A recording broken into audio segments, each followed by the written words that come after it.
Hello guys! So, in my previous video, I've shared with you na 12 years na tayo dito sa Finland. 12 years na tayo nakatira dito. So, for this video naman, I would like to share yung mga 12 highlights or 12 things, learnings, or mga experiences that I've had living here in Finland. So, first dyan, pinakauna talaga is yung experience na mahiwalay ako sa family ko. Kasi, syempre, lumaki ako kasama ang mga kapatid ko, my parents, ganyan. Tapos, yun yung pinaka-first time, 12 years ago, pinaka-first time na umalis ako ng bahay at, ayun, to live na ako lang, independent from my family. So, that time din, yun din ang aking pinaka-first na out of the country. So, never ako naka-visit kahit as a tourist sa ibang country. So, nung nag-move ako sa Finland, yun na din yung pinaka-first na country na napuntahan ko, ganyan. And syempre, bata pa ako noon and dahil first time ko nga mag-abroad, first time ko makakita ng kakaibang lugar, I was very excited talaga. Tapos, next is that, first time kong magkaroon ng full-time work na as in, permanent ako sa work. Kasi na-try ko, before moving to Finland, before mag-abroad, na-try ko maging English tutor ng mga Korean students, ganyan. May naging Japanese din akong students. Ayan, naging English tutor, tapos nag-volunteer ako as a nurse sa isang secondary hospital dun sa aking hometown.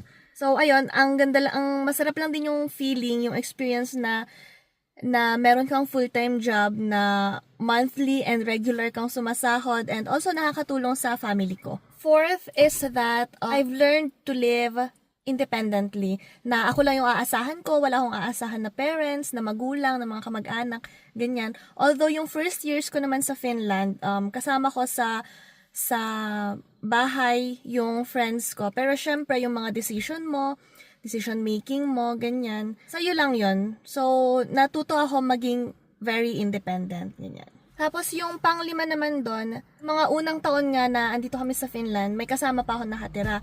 So, hindi ako talaga alone. Pero after 4 to 5 years, after 4 to 5 years, lumipat naman ako na on my own na. So, sarili ko na yung apartment, sarili ko magbayad ng kuryente, ng tubig, ganyan.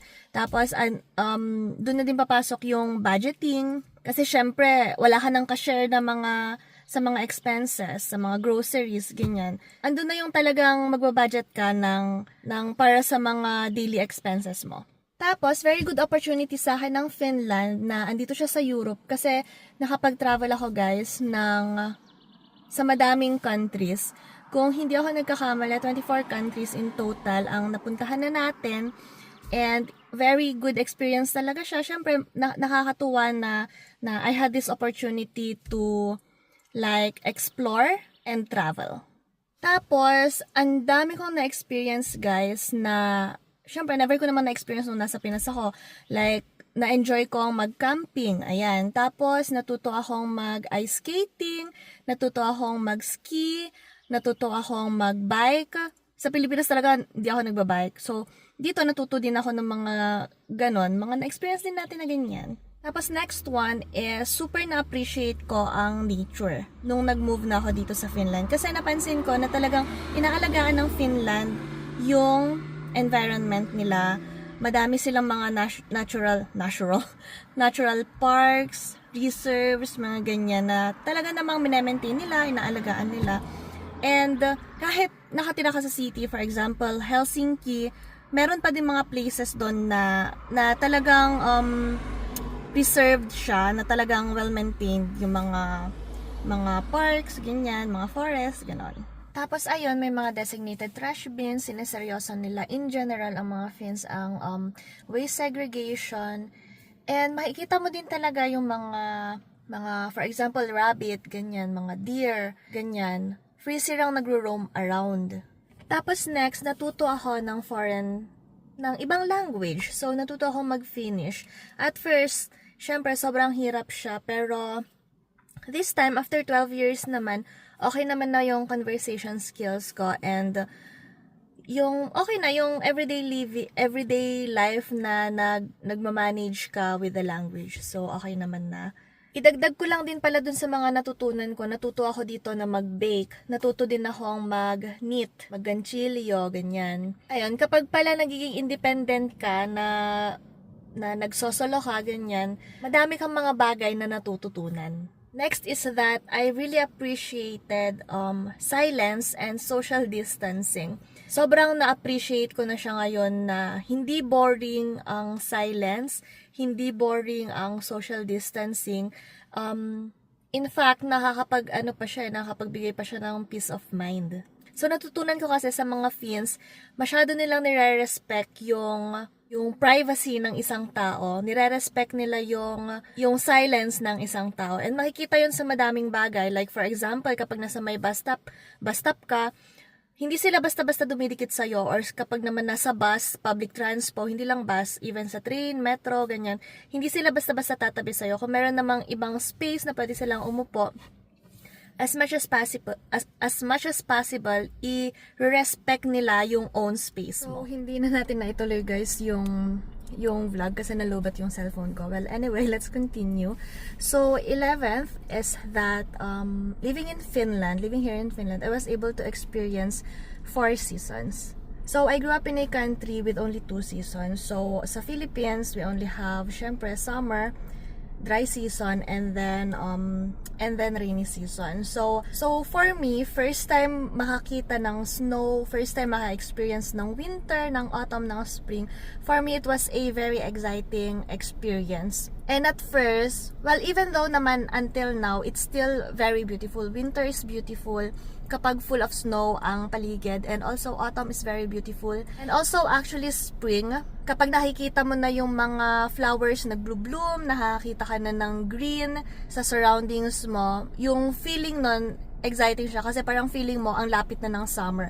Pero syempre, there are times now na magsasawa ka sa lamig kasi especially in Finland, it's a very it's a very cold country. Feeling namin ang winter is 6 months siya naglalast. And lastly, syempre, I was able to experience why Finland is the happiest country on earth. It's not because na yung mga tao always smiling, always jolly, na sociable, ganyan. It's not like that, pero more of yung contentment nila sa buhay. So, the peace and calm that you experience here in Finland is totally different, na hindi mo ma-explain.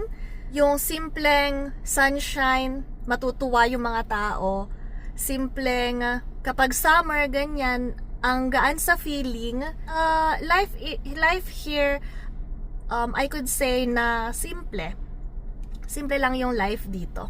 Na I've noticed that life here is not extravagant. So, who will not be contented naman na mag-aaral ka libre? So, I've experienced that. I took BS Nursing na walang tuition fee, and I was able to study full-time while working full-time. Ayun, tapos healthcare. Sabihin natin na healthcare is not really free.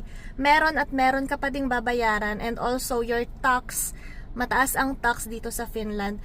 Pero yung point na pupunta ka ng doktor, hindi mo kailangan magbayad agad. Ibibill ka nila afterwards, pero madami pa din namang mga services na hindi mo talaga binabayaran. I could say, experience-wise, ilang beses na ako nagpunta ng healthcare station, yung public na healthcare station, nagpa-check up, nagpa-lab test, na wala naman akong binayaran. Wala ding dumating na bill afterwards. So, those are my moments and experiences here in Finland. Again, guys, thank you for watching. I hope to see you on my next one.